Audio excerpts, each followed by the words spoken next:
A Song in the Front Yard by Gwendolyn Brooks.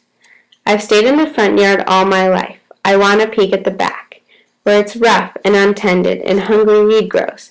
A girl gets sick of a rose. I want to go in the backyard now and maybe down the alley, to where the charity children play. I want a good time today. They do some wonderful things, they have some wonderful fun. My mother sneers, but I say it's fine, how they don't have to go in at 8:45. My mother, she tells me that Johnny May will grow up to be a bad woman, that George will be taken to jail soon or late on account of last winter he sold our back gate.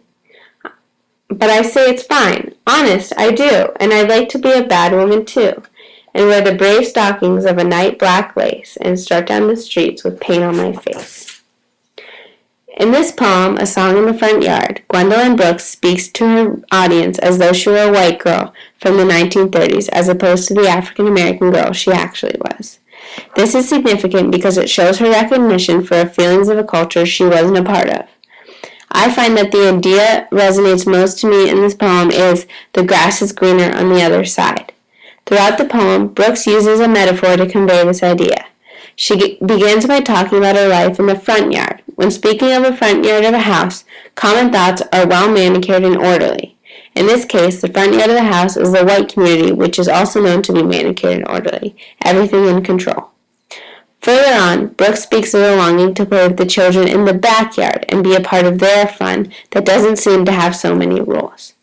The backyard is a symbol for a community that is hidden and isolated, not necessarily as presentable.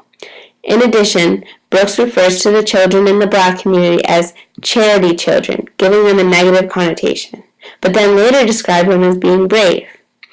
Brooks provides the reader with a child's view of the black community when she writes, "They do some wonderful things, they have some wonderful fun," showing that she truly believes the grass is greener. As she continues, her mother's response provides us with a more hostile adult view of the isolated black community when she says, "My mother, she tells me that Johnny May will grow up to be a bad woman." This shows the reader that by default these children are a bad influence just because of the culture they come from. The immense amount of symbolism Gwendolyn Brooks uses to describe the racial segregation from the view of a child helps draw a wonderful picture of a child's unwounded view of such a harsh time. The repetition of, "but I say it's fine," also provides insight on how the little girl would accept the black culture and the lack of rules that it would provide her, but she must accept where she is and move on either way.